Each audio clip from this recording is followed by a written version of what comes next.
Why do we hate? We hate because we're taught to hate. We hate because we're ignorant. We are the product of ignorant people who have been taught an ignorant thing, which is that there are 4 or 5 different races. There are not 4 or 5 different races. There's only one race on the face of the earth, and we're all members of that race, the human race. But we have separated people into races so that some of us can see ourselves as superior to the others. We thought it would work, I guess. It hasn't worked. It has been bad for everyone. But it's time to get over this business. There is no gene for racism. There's no gene for bigotry. You're not born a bigot. You have to learn to be a bigot. Anything you learn, you can unlearn. It's time to unlearn our bigotry. It's time to get over this thing, and we best get over it pretty soon. I'm an educator, and it is my business as an educator to lead people out of ignorance. The ignorance of thinking that you're better or worse than someone else because of the amount of a pigment in your skin. Pigmentation in your skin has nothing to do with intelligence or with your worth as a human being. It's Y'all never cared about how white lives matter until black people started talking about how black lives matter. Y'all never cared about straight pride until there was a gay pride. Y'all seem to only care about freedom of speech when it comes to defending white supremacists. Y'all never cared about men who are sexually assaulted until women started talking about how they were sexually assaulted. You want to know why that is? Because you don't actually care about white people. And you don't actually care about straight people. And you don't actually care about the men who were sexually assaulted. All you're doing is using these pseudo-movements to oppress the people that are finally trying to speak up after thousands of years.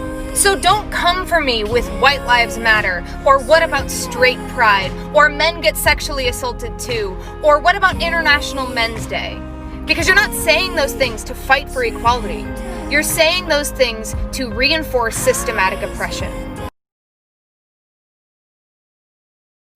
This goes out to all the racist white people that always tell me to go back to my country. Okay, fine. Just tell me where your ancestors took my ancestors from and pay for the plane ticket back home, and I will gladly go back to the motherland. But while I'm on the plane, make sure you're packing your bags as well. Or did you forget that your people were colonizers? This isn't your country either. This is the country of the indigenous people. You know, the people who gave you nothing but generosity, helped you figure out how to work the land just to be murdered and pushed to a small plot of land that is their only sacred land left for their tribe, just to be threatened years later for oil pipelining. Yeah, we didn't forget. Not to mention all of their missing women that no one is talking about nor looking for.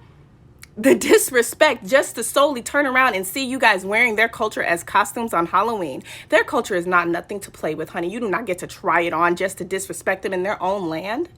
So put some respect on their name. This is their country. How about you go back to yours, sweetie?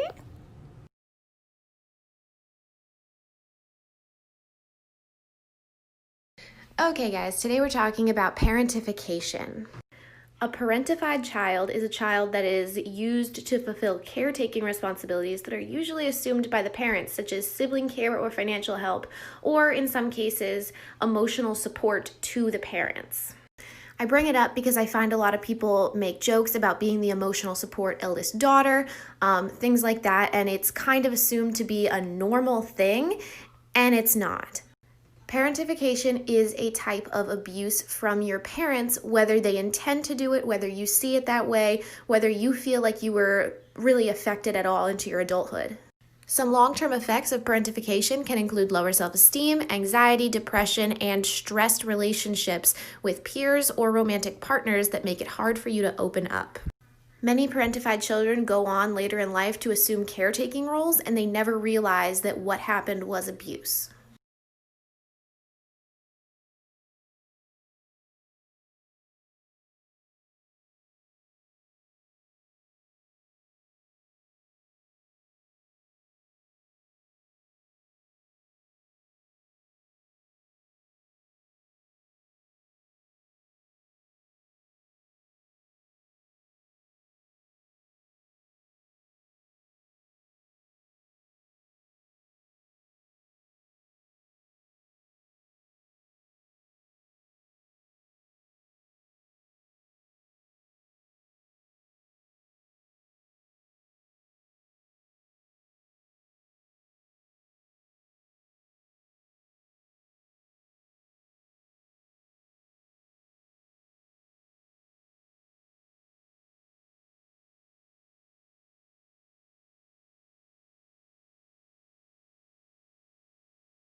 Yo, this is only for the Black Lives Matter people. If you're not Black Lives Matter, keep scrolling. I'll wait. Okay? Are we good? I know sometimes it may feel as if these protests aren't going to do anything. But listen to this. The Greensboro sit-ins lasted 6 months. The Birmingham movement lasted 37 days. The Freedom Rides lasted 7 months. And the Montgomery bus boycott lasted 382 days. Change is going to require us to endure, but we can invoke change.